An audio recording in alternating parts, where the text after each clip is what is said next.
네, 서해준 씨에 대한 수사 결과 발표 내용 다뤄봐야 될 것 같은데요. 백현주 동아방송예술대 교수 새롭게 모셨습니다. 네, 안녕하세요. 안녕하세요. 네, 일단 지금 서해준 씨 혐의가 유기치사, 서현양을 방치했다는 거, 또 소송 사기, 그러니까 서현양의 죽음을 속이고서 소송을 했다는 건데 다 죄가 없다는 거죠, 지금은. 그렇죠. 일단 이게 완전한 최종 결론은 아닙니다.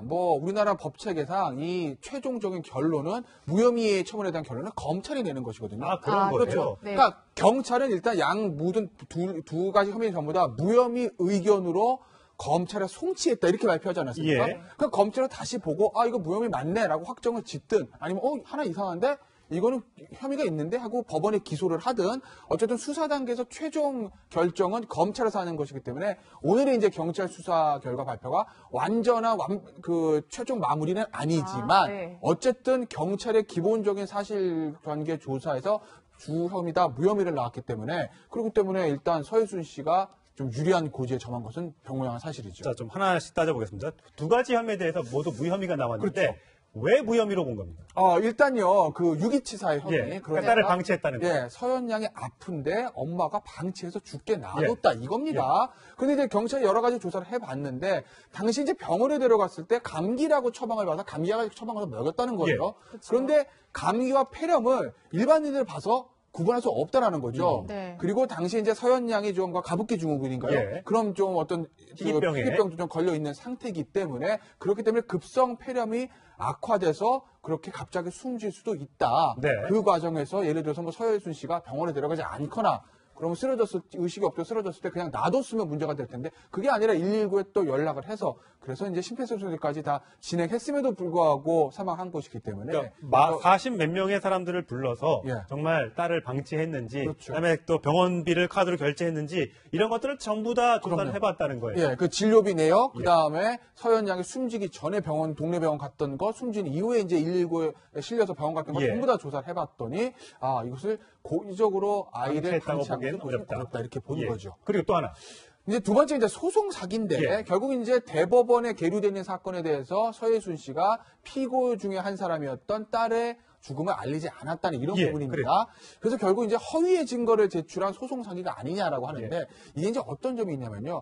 우리가 고의로 거짓으로 어떤 거짓 증거를 법원에 제출하거나 이렇게 해서 승소 판결 받았으면 소송 사기 입증하기 쉽습니다. 예. 근데 이것은 무엇을 적극적으로 한 게 아니라 안 한 것이거든요. 안 한 거죠, 예. 그건 이제 전문용어로 부작위라고 그러는데 이런 경우에 과연 아이의 피고 당사자가 사망한 사실을 알릴 의무가 있느냐에 대해서 경찰은 그럴 필요가 없다라고 본 거죠. 네. 두 가지인데 어차피 아이가 죽었다고 하더라도 변호사가 있기 때문에 소송은 그대로 진행될 수가 있는 것이고 예. 또 하나는 이게 이제 결국 조정 합의 과정에서 끝난 건데 모든 재판의 쟁점이 아이가 살아있을 것을 전제하는 것은 아니다. 네. 아이가 죽었다고 알린다고 해서 소송 결과가 바뀌었을 것이냐 그렇게 보지는 않는다는 거죠. 그래서 이제 소송 사기에 대한 것도 혐의가 없음. 일단 경찰은 그렇게 잠정적 결론을 낸 겁니다. 네, 방금 이제 이런 이유로 무혐의로 결론이 났거든요. 그렇기 때문에 서해순 씨가 이제 이상호 씨 그리고 고 김광석 씨의 형을 지금 고소한다고 단단히 벼르고 있습니다. 앞선 입장을 한번 들어보시겠습니다. 그분이 지금 정신 상태가 정상이신지 저는 의심스럽고요. 그다음에 저도 다큐멘터리 제작을 하겠어요. 법적 대응을 하겠지만 이상호 씨는 공개 사과를 하시고 제 명예 회복을 해주시고. 이상호 씨도 이상호 씨지만 그 김광석 씨의 형에 대해서도 굉장히 좀 맺혔다고 할까요? 그런 감정이 좀 많은 것 같습니다. 양측이 다 맺혀 있는 상태죠. 그러니까는 김광복 씨 같은 경우에 결혼 생활을 했을 때 동생 김광석 씨가 서해순 씨의 성격 때문에 많이 힘들었다는 점과 결혼하고서 딸이 태어나고 돌잔치를 할 때 그 서해순 씨의 이모가 돌잔치 준비를 해주면서 전 남편보다 임무를 못하는데 돈은 많이 버는 것 같다라는 취지의 얘기를 해서 그때 한번 결혼을 실패했던 상황을 알게 됐었고 또 혼수를 가지고 왔을 때 식탁이 한 1,000만 원짜리라고 했는데 알고 봤더니 배송해준 분에게 들었더니 12만 원짜리를 좀 싸게 해서 9만 원에 산 거였더라. 그러니까 입만 열면 거짓말이었다 등등 좀 감정적으로 맺혔던 거, 속임을 당했던 부분에 대해서 어필을 좀 많이 했던 것 같은데요. 일단 또 거기뿐만 아니라 또 저작권 관련해서 소송을 할 때도 양측이 정말 첨예한 대립을 하지 않았습니까? 그러니까 아무래도 감정은 더 이상 회복될 수 없는 강을 건넌 지는 오래인 것 같고요. 예. 이제 2라운드 이제 저작권, 뭐 지적재산권 이런 것뿐만 아니라 또 다른 소송으로 이제 앞으로 이제 맞불 작전이 가지 않을까 해서 굉장히 우려가 많이 됩니다. 그러니까 이상호 기자가 영화를 찍어서 이제 그 영화가 네. 사실처럼 이제 전달이 되면서 많은 국민들이 이제 공분을 했던 건데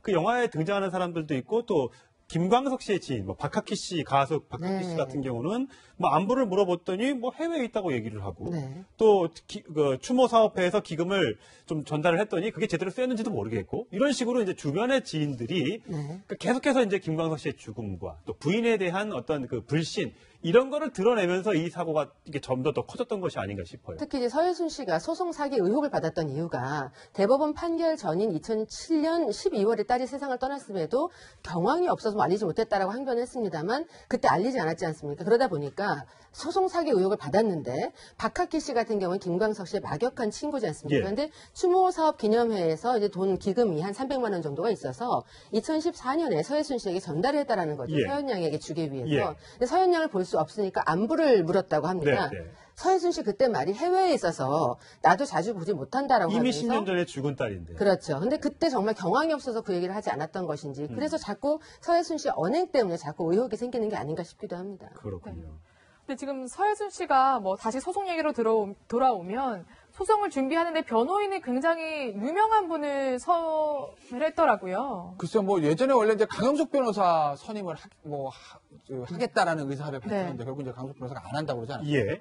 뭐 이번에 이제 박훈 변호사라는 분을 선임을 했는데 이분이 봤더니 그 예전에 영화 부러진 화살에 보면 안성기 씨 나오는. 그렇죠. 네. 당시에 이제 그 석궁 테러를 했던 사람이 당시에 이제 성균관대 교수 아니었습니까? 그렇습니다. 예. 그 이제 그 교수를 변호했던 사람이라고 해요. 그래서 뭐 어찌됐건 어떤 인연인지 뭐 선임을 하게 됐는데 뭐 서혜순 씨 입장에서 변호사가 필요한 상황인 건 맞죠. 왜냐하면 본인이 이제 무혐의도 중요하지만은 서혜순 씨 입장에서 보면 누구죠? 이상호 감독은 이제 무고하고 허위사실 유포한 명예훼손으로 고소한다는 거 아니겠습니까? 예. 그리고 그 사건을 좀 전반적으로 좀 관할을 해야 되기 때문에 그래서 아마 저 변호사를 찾은 것 같네요. 지금 박훈 변호사의 입장은 지난 9월이지만 이런 얘기를 했습니다. 이상한 도박을 하고 있다. 팩트 없는 기자가 무슨 기자라고 하면서 이제 앞으로 이제 이게 명예훼손이나 이제 무고죄로 갈 가능성이 그렇죠. 큰데 네.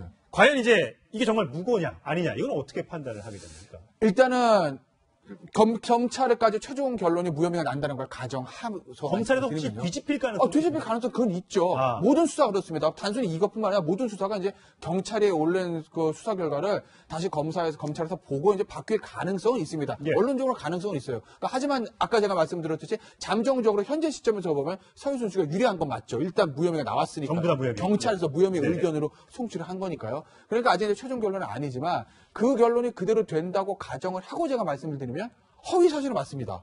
그렇지 않습니까? 예. 그래도 유기치사 소송서가 무혐의라고 하면 그렇죠. 당연히 허위 사실이죠. 문제는 이상호 기자가 이것을 영화를 만들 때 어느 정도 팩트 체크를 하고 만들었냐는 거예요. 주관이 개입되지 않고. 예. 그러니까 허위 사실 유포나 명예훼손을 벗어나기 위해서는 이겁니다. 허위 사실은 결과적으로 맞는데 나는 당시에 이것을 진실한 사실이라고 믿고 그리고 나서 나는 이렇게 영화를 만든 거다. 여러 사람들을 취재를 해서 그 사람들의 의견을 종합해 예. 본 결과 충분히 의심을 살만했기 때문에 만들었다. 예. 이거를 입증하지 못하면 무고죄가 되는 거고. 허위 사실 유포나 명예훼손이 되는 거고 예. 무고는 또 어떤 문제냐면 그냥 영화만 만들면은 무고는 아니에요. 근데 문제는 그때 보니까 그 이상호 감독 옆에 또 안민석 의원도 있더라고요. 중앙지검에 이렇게 기자들 앞에 포털에 서서 다 성명서 발표하고 고발하지 예, 않았습니까? 그랬죠.